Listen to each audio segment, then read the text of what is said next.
World wild life day, जो हर साल पूरी दुनिया में 3 मार्च को मनाया जाता है। इस दिन को मनाने का उद्देश्य है कि जो तेजी से विलुप्त हो रहे स्पीसीज और जीवन है, उनकी सुरक्षा के लिए जागरूकता पैदा करना जरूरी है।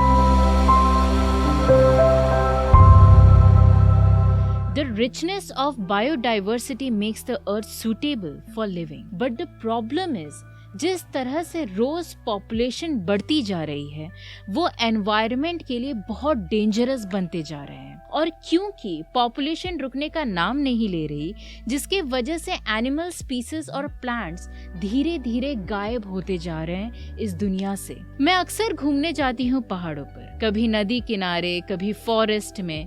कितना खूबसूरत नजारा दिखता है, एक सुकून महसूस होता है। मगर जैसे शहर पहुंचती हूँ, मन ऐसा हो जाता है जैसे मैं किसी अनजान दुनिया में आ गई। और इसी का एक एग्जाम्पल दे रही हूँ। अभी इस वक्त 900 से ज्यादा रेयर स्पीसीज डेंजर में है हमारे देश में। और सिर्फ यही नहीं, India rank 7th in the world after China, जिन्होंने वर्ल्ड हेरिटेज साइट्स को खो दिया है। And day by day the condition of heritage sites are being worst. जानवरों और पेड़ पौधे की खराब दुर्दशा देखते हुए संयुक्त राष्ट्र महासभा ने ईयर 2013 में 20 दिसंबर को 68th सेशन में 3 मार्च के दिन वर्ल्ड वाइल्ड लाइफ डे के रूप में अपनाए जाने की घोषणा की। 3 मार्च को एंडेंजर्ड वाइल्ड लाइफ और फ्लोरा मतलब वनस्पति के व्यापार पर अंतर्राष्ट्रीय सम्मेलन को स्वीकार किया गया था। वन्य जीवों और विलुप्त होने से रोकने के लिए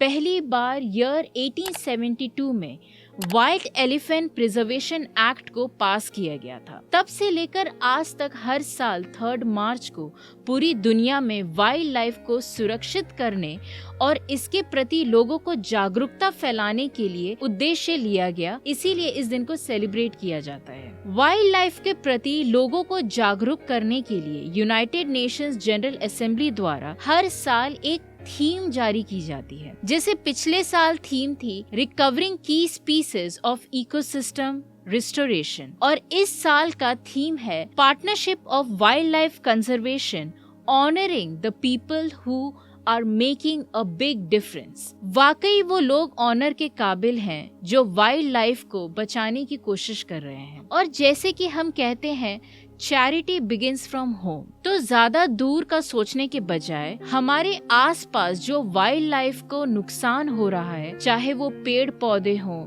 या कोई जानवर, अगर आप सच में दुनिया को बचाने की नीयत रखते हैं, अपने आसपास के जीवन को बचाने की जरूर कोशिश कीजिएगा। ऐसे इंडिया में कुछ ऑर्गेनाइजेशंस हैं जो वाइल्ड लाइफ को प्रोटेक्ट करने के लिए बहुत माने जाते हैं। World wide fund for nature India, wild life SOS, wild life protection society of India, nature conservation foundation, centre for wild life studies और कई इस तरह के ऑर्गेनाइजेशंस हैं। मुझे आज भी वो दिन याद है जब पूरे दुनिया में कोविड-19 हुआ था। दुनिया की हालत बहुत खराब थी और साथ ही जंगलों और जानवरों की भी। मैं उत्तराखंड में रह रही थी उस वक्त, बहुत ही खूबसूरत पहाड़ के पास। रोज अलग अलग पक्षी दिखते थे, साफ खूबसूरत माँ गंगा दिखती थी, एकदम एमरल्ड की तरह चमकती थी। मगर जिस जगह में रहती थी वहाँ रोज कोई ना कोई जख्मी जानवर मुझे मिलता था। कभी डॉग्स, कभी कैट्स, कभी मंकीज,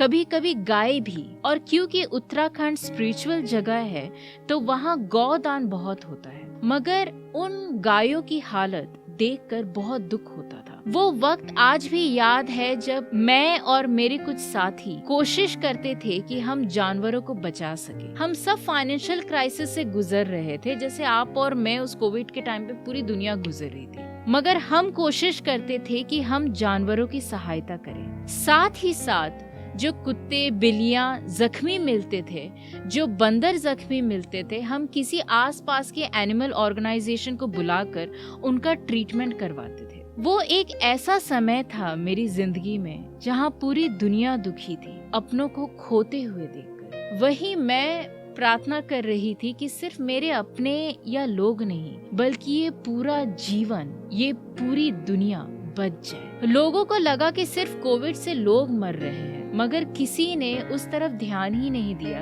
कि जंगल में जानवर भी भूखे मरने लगे थे। जो जानवर को इंसान खाना देते थे, कई ऐसी फैमिलीज थे जिन्होंने जानवर को निकाल दिया था घर से और लाचार छोड़ दिया था। मैं आप सबसे यही गुजारिश करती हूँ कि ये हमारी जिम्मेदारी है जो ईश्वर ने दिया है कि हम इस दुनिया को बचाने की कोशिश करें। अच्छी खबरों के लिए देखते रहिए न्यूज़ रत्न।